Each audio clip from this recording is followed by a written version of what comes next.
Welcome to the Business Buyer Diaries. My name is Nathan Platter. I'm a full-time employee, and I bought a business. I did everything right, from finding the deal, handling all the due diligence on 63 opportunities, and ultimately bought a profitable gym. And boy, was I in for a big surprise as a new owner. I chronicled everything in real time, including the biggest wins to the stressful nights at 2 a.m. I'm sharing my journey without sugarcoating anything, so you don't make the same mistakes that I did. Here's today's episode. All right, well, I'm going to check in and look at the recording history. It's been about 2 months, almost to the day, actually. Wait, is it really? Yeah, like 2 months and a couple days. Honestly, there just hasn't been anything new in life to really speak of. It was funny because today, like 10 minutes ago, literally, I was thinking, I should probably record something for something's sake. And then all of a sudden I get a funny email. So 2 items today. One is going to be attorney general stuff. Another one is tax returns. So I got an email from the studio. They forwarded it from the attorney general. Long story short, a member submitted a complaint. I have to reread it, but something along the lines of I shut down the studio without giving her a refund beforehand. And so she deserves a refund, which that's fine. Corporate and I and the new franchisee, we figured that out like 3 months ago. So I'll just respond back with the same info and names and CCing and everything that I did on the first one. Just more entertaining than anything was my reaction. So the first time I got the email where they were like, I don't know, we'll say 5 to 10 members. I can't remember the number. But they were like, class action, close the studio. He was strategically planning bankruptcy to screw over members and hurt people. Or something to that. That's what I remember it being like. And yeah, no one intentionally declares bankruptcy to take advantage of consumers. That never works out from what I have seen and what I can gather. But anyhow, it looks like it's just one member this time. So there's that. I'll forward a copy to my bankruptcy attorney and a corporate. That way they know that there's someone complaining to the attorney general about something that happened 4 months ago. And I know what's all going on. And yeah, been working with my accountant and my CPA, I want to break that out. My bookkeeper and my tax filing person. So my bookkeeper, been paying her monthly for a year to confirm all the transactions, close out all the books, that sort of thing. And so I paid her one last hurrah to close out the books and make sure everything on the accounting was taken care of, which is great. And then after that, she then hands it off to my CPA person who then files the tax documents.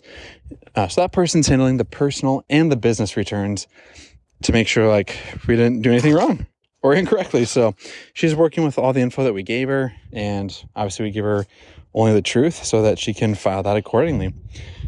It's middle March or end of March now. Still haven't filed yet. But basically what happens, we file business taxes, personal taxes with the federal and state. And then since there's losses and all that stuff, there's going to be refunds. And so what's going to happen is I directed the filing gal to have all the refunds sent to the bankruptcy trustee. So if we were to do it through TurboTax or something, they normally say, hey, we can wire the money today for a $20 fee. We're not doing that. We're just going to have a check mailed to the trustee. If worst case comes to happen and they can't do that, then I guess we'll have to have it sent to us and then we'll tell our trustee what the total was and then we write a check for what they owe. But long story short, the trustee gets the first dibs on it. So that's where that is. What else? Oh yeah, there's a couple of the creditors are late to the party. One creditor has texted me a few times saying hey, hope you're doing okay. Can we catch up and have a discussion? And I got it the first time and just ignored him. And then the creditor messaged me again. It's hey, Nathan, wanted to give you some space. Can we have a coffee and have a discussion about things? And it was very cryptic. So I just ended up blocking his number because it's illegal for a creditor to reach out and talk to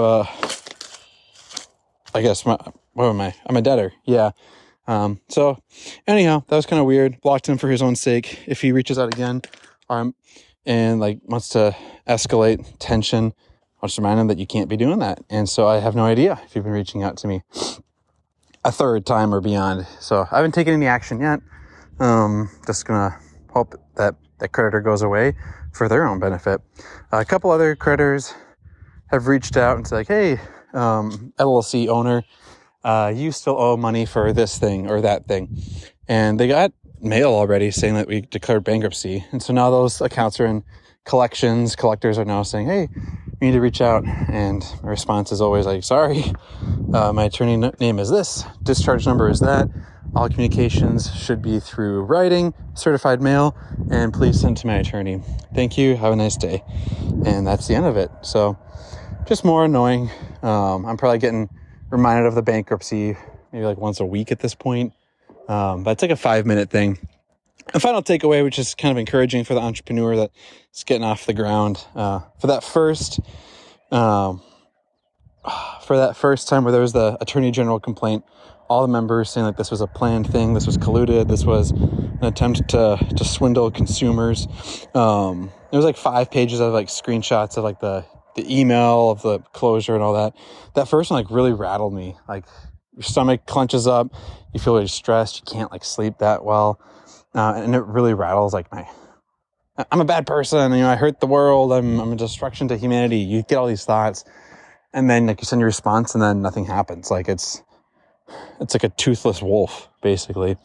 And this time around, when I see the one person complaining, it doesn't shock me. It doesn't rattle me. Just more like, oh, forgot about that business closing. It's not scary. Like it's just a thing and just more of a hassle. Kind of like if, I don't know, something annoying happened. So wanted to give confidence that things are not always scary. You kind of build that thick skin.